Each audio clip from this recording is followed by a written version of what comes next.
What's up, New York? Welcome in. Welcome to episode 126. I think vibes are peaking when it comes to the 2023 season at this point. 2024 season? Is it? Yeah. I guess that's how started in 2024. Yeah, 2024 season. 3 wins in a row. I guess that hasn't happened since running into the playoffs in 2022. Now we're 5 unbeaten, three wins in a row. Looking better every single day. And there's been a bunch of different people who've been a part of it. I think Cushing's been a part of it. The players have obviously been a pretty big part of it. The media has tried to be a part of it with spurring on players, like with Baki's ovation and everything. But a little bit of housekeeping first. We are running a FIFA tournament. It'll be this weekend. And the winner gets 2 tickets to the Hudson River Derby at Citi Field. I think we have a lot more signups than I think we expected right now. Definitely. Some podcasts or other NYCFC fan pages involved in it as well. So you may, who knows who you may be taking on in the different rounds of that. Potentially one of us if needed to fill an odd number. But that should be fun, and excited to get the tickets to somebody that can go and hopefully have a great time and get a result against the Red Bulls, because we're running hot right now. I know they are too, but that should be, it's always a good game, kind of regardless. So it's going to be another one that I can't go to. So I'm jealous of whoever wins. It should be a good one either way. I know Red Bulls are in 3rd place after our game against Charlotte. I believe we're up to 6th now, but we're 3 points behind them. So this season that kind of started off historically bad has been turned around. We're now matching our wins with our losses, and then we've got a draw in there too, a draw or 2 in there. 2 draws. And we get our first result against Charlotte ever. We've never won against Charlotte. We've never played them at Yankee Stadium, and I guess all the stars aligned for us to be able to take it last night. Yeah, I mean, I don't really know what I expected going into the game. I think I did expect us to continue to improve. I didn't know that we'd have such a late winner, drawing back with Keaton. Definitely did not think that we were going to concede within 2 minutes with scheduled big thing happening 6 minutes after that, 7 minutes after, which kind of blew that whole plan up because it's hard to clap. No, hard to clap after that happens. That ovation didn't happen. Not in a organized full stadium kind of way. I think there were sections, there were pockets, and I guess they one way or another found out about it on the Apple broadcast and mentioned it there too. But even Baki after the game, they were asking him questions. He's like, yeah, I kind of knew about it because Alenich told me about it, but I didn't hear anything. Yeah, that's funny. I mean, that's funny that he's tapped in like that though too. Yeah. But yeah, I didn't expect this game to go that way. I'm happy that it did, and I'm happy that Cushing and this team are finally getting results from the improvement.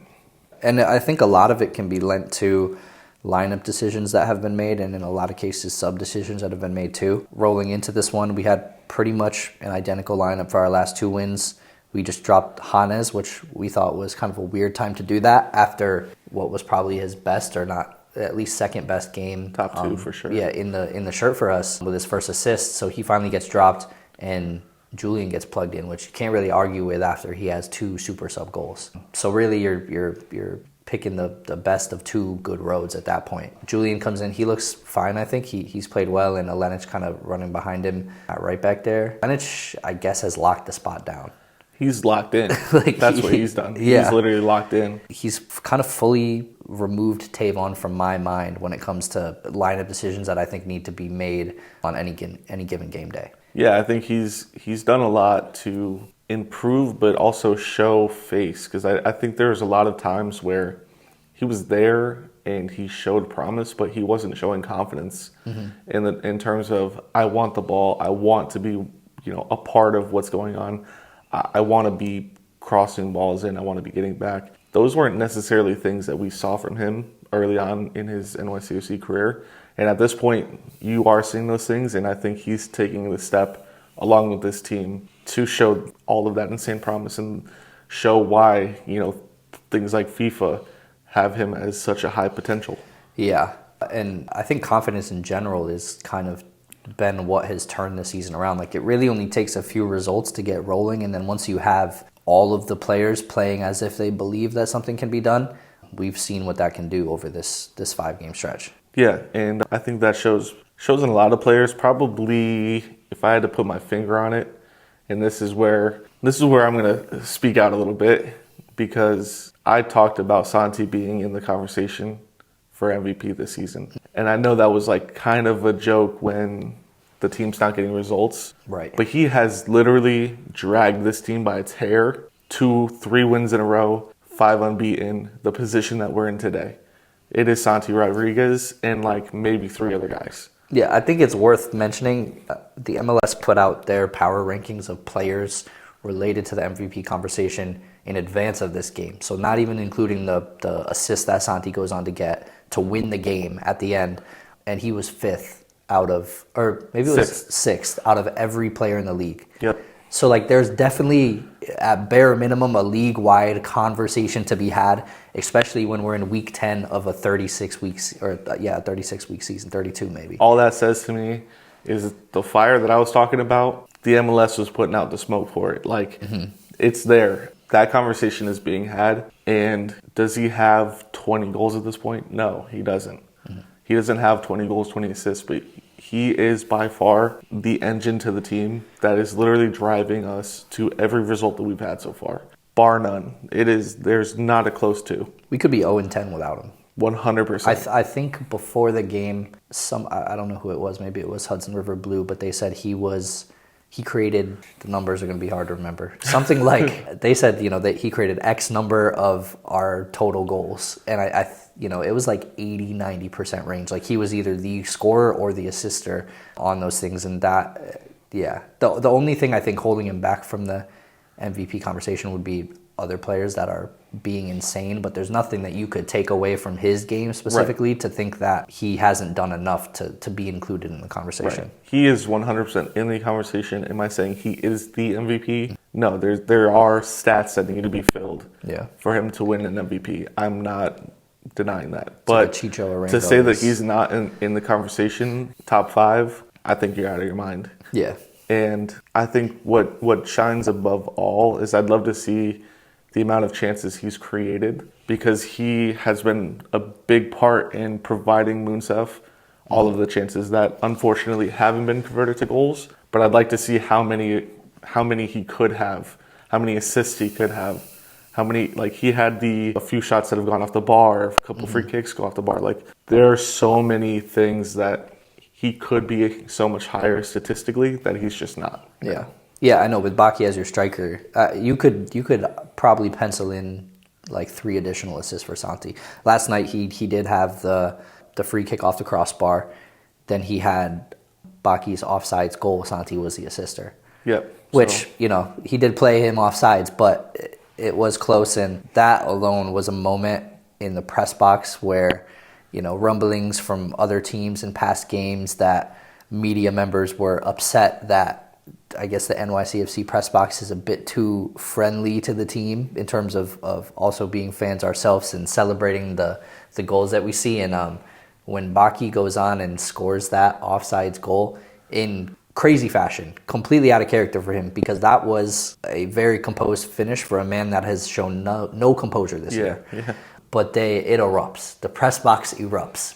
People getting on their feet, screaming, everybody grabbing each other like, "No, we did it. We finally did it." As it should. Yeah, and that was a beautiful moment. And then as the news rolls in that it offside, it sucked. And then to see Baki he couldn't believe it himself. Yeah. He's like, I actually, I did it. Yeah. And then, to find out. And it was a rightful offsides call too, which sucks. We can't even cry about it. But I think that probably helps his confidence as much as if it had been a goal awarded. Yeah, and there was also the moment where Thiago slips him in with a beautiful ball, pings it off of the post, and then the keeper as well. Yeah. Like, he literally was smiling about it, because he, even at this point, is like, what do I have to do? Yeah. Literally, what do I have to do?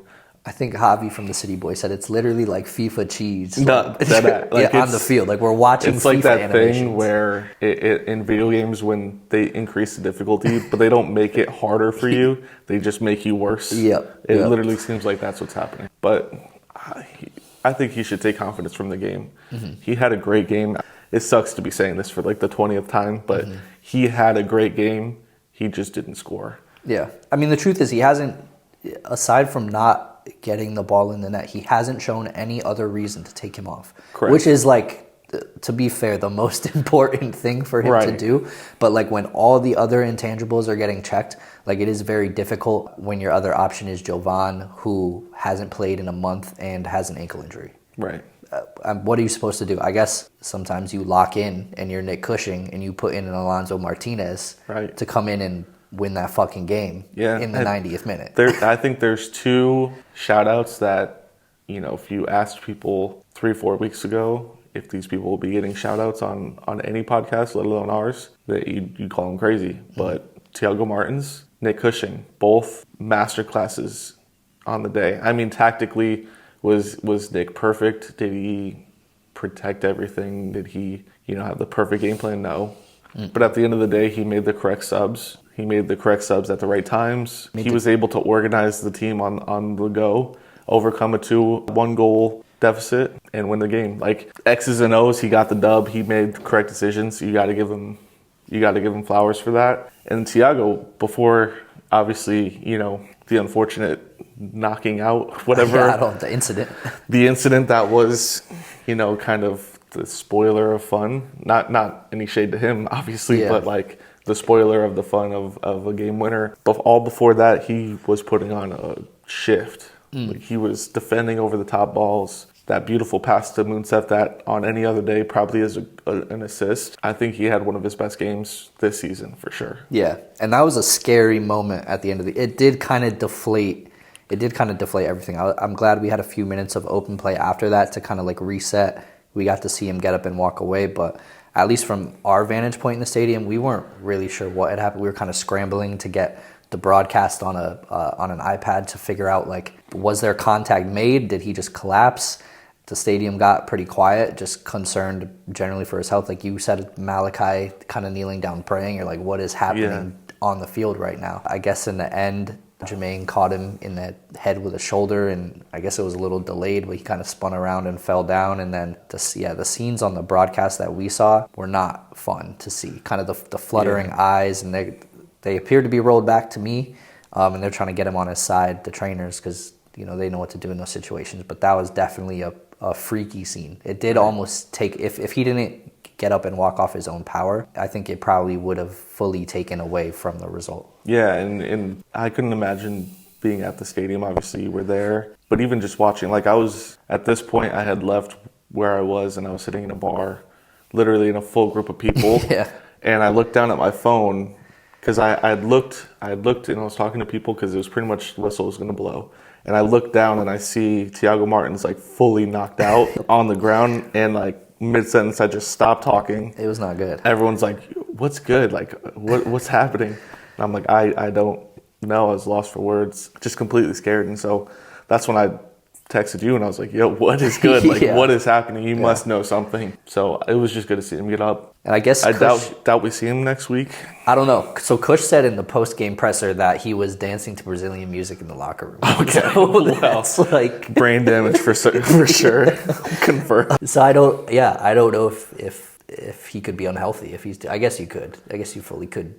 Yeah. Well, I mean, he was so like jolly and concussed. He had he kept rubbing his chin and like exercising his jaw. Yeah. And he looked like he's shaking off cobwebs, but like I don't know how you don't have a concussion after being knocked out cold. No, I don't either. At least appearing as if you were knocked out cold. And I don't know how the league allows you to play in the next week's game after being knocked out cold on national television. Kevin O'Toole came and played 45 minutes he really what did. Was called like one of his worst concussions, so I don't know. And it was interesting. Cushing also mentioned he made the decision to pull Thiago out. He subbed him out just because it was a head-related injury and he was concerned to keep him in himself. Yeah. And it wasn't like a mandated thing. I thought there was a whole mandated program.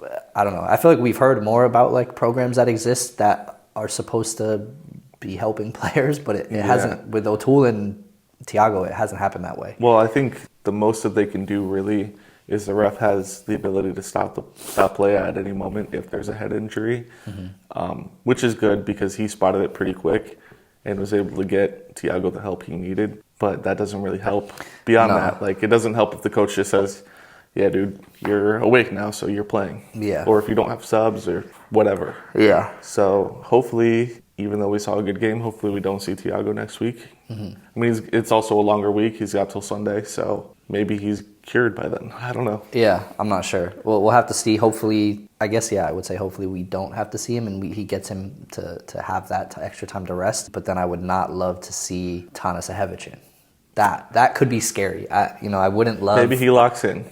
Maybe he does. I wouldn't love like a rogue, not unfit, but out of form, I would say, because he hasn't been playing center back to come in and kind of blow up the 5-game unbeaten streak, 3-game win streak on a silly mistake or something. That would suck.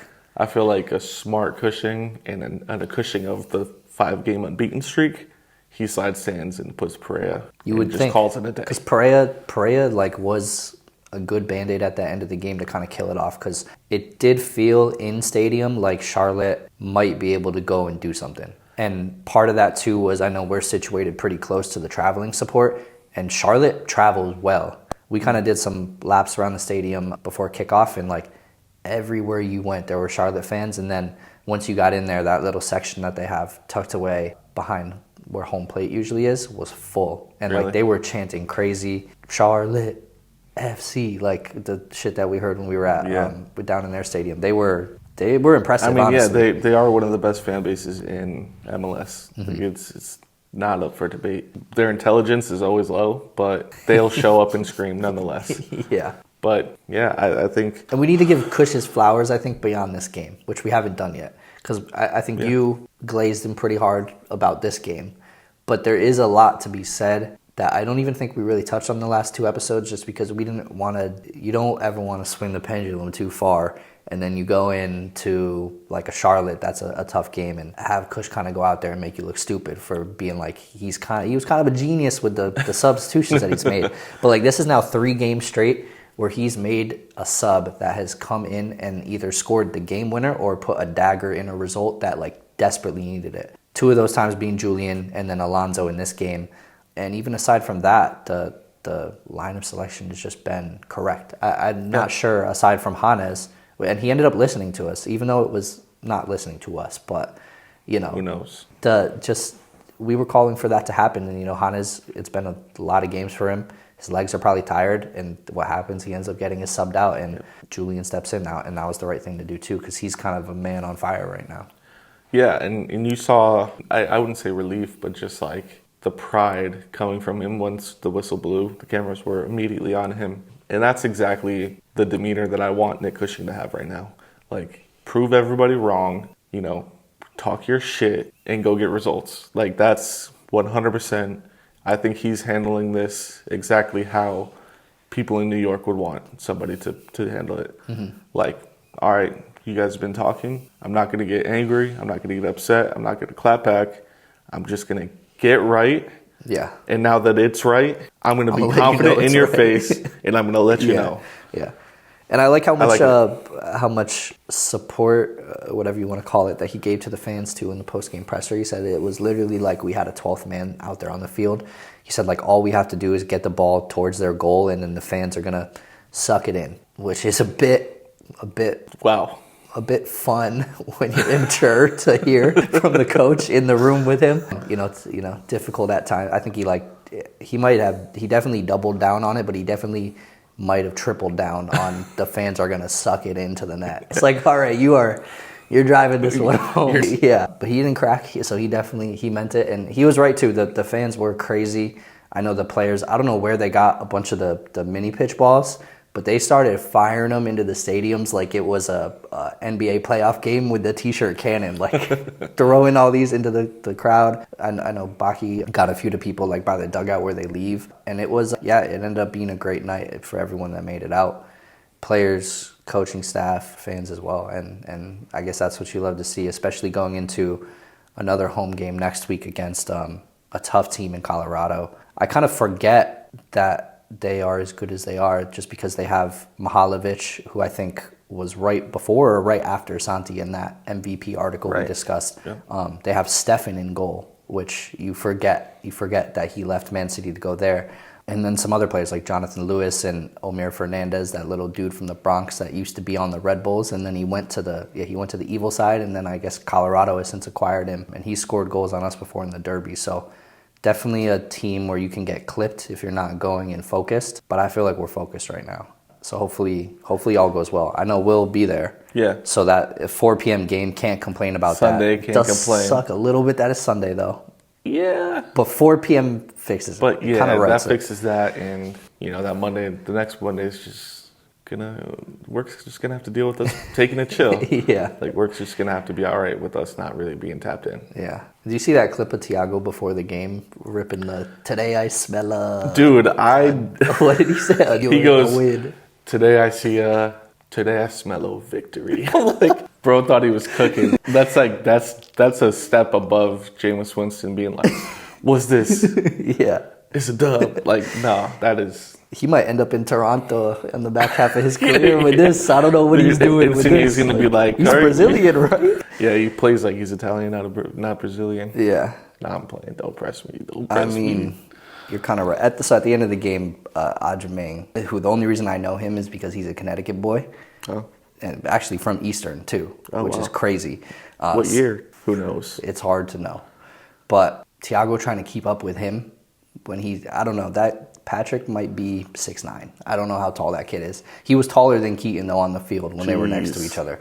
And yeah, Thiago getting dusted by him at the end of the game, there was a moment or two where I was like, oh no, thank God Ajamang is like not polished at all. Like he's just the guy that you plug in for pace at the end. Yeah.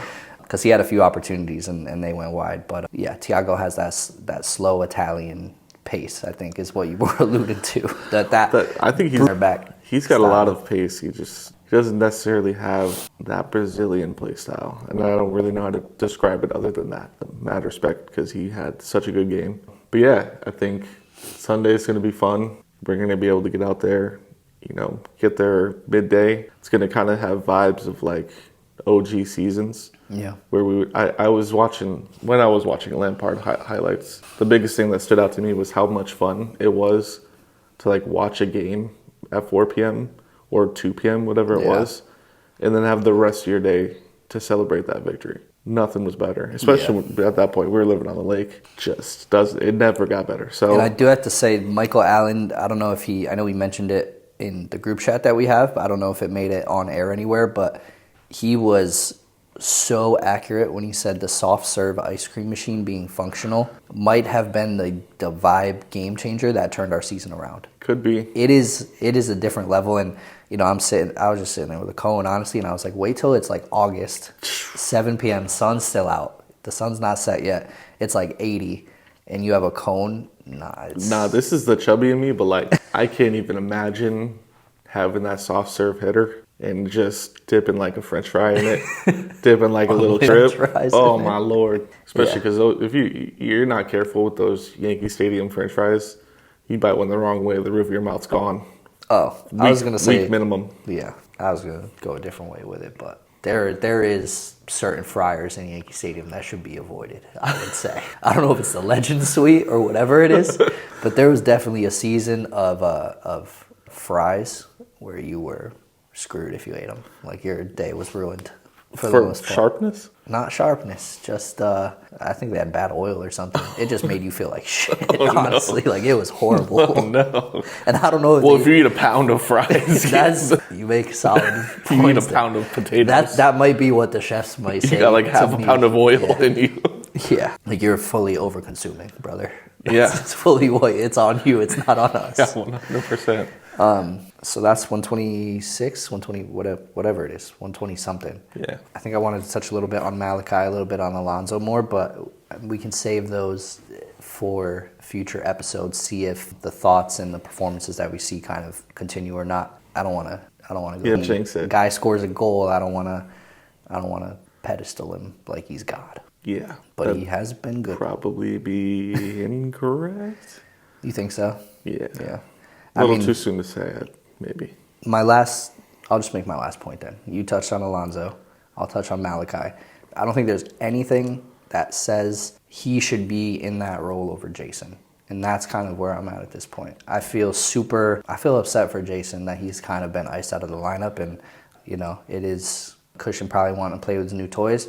But I'm at a point where we have not seen enough from him to think that he shouldn't be like probably on NYCFC 2, racking up every single minute available there and producing regularly before you can dethrone Jason in that sub-winger role at the end of the game. Same thing with Ojeda too. I think he's exciting, but at the end of the day, I don't think he did anything in the game yesterday that a Jason couldn't do. So yeah, fair. I'm prepared to fight and die for Jason at this point, and we've done that a few episodes this season. I don't think he's gotten the minutes that he deserves, and if you keep stacking up chips on his shoulder, he's going to be crazy. So I want him back. My only thing I'd say to that is Malachi hasn't shown really much other than an improvement in confidence that has allowed him to perform closer to at least his base level. Yeah. Because I think there's nervousness that brought him below his level. That's fair. I would agree. So, yeah, that's the episode. Follow us anywhere that you can get a podcast. Find us on X. Sign up for the tournament. Sign up for the tournament so I don't have to play in it. So I don't have to win and give second place tickets. Yeah. And then, yeah, that's it. We'll see you guys. At Colorado. Colorado. At Yankee Stadium versus Colorado. Get me with some ice cream in the hand. Yeah. Peace. Peace.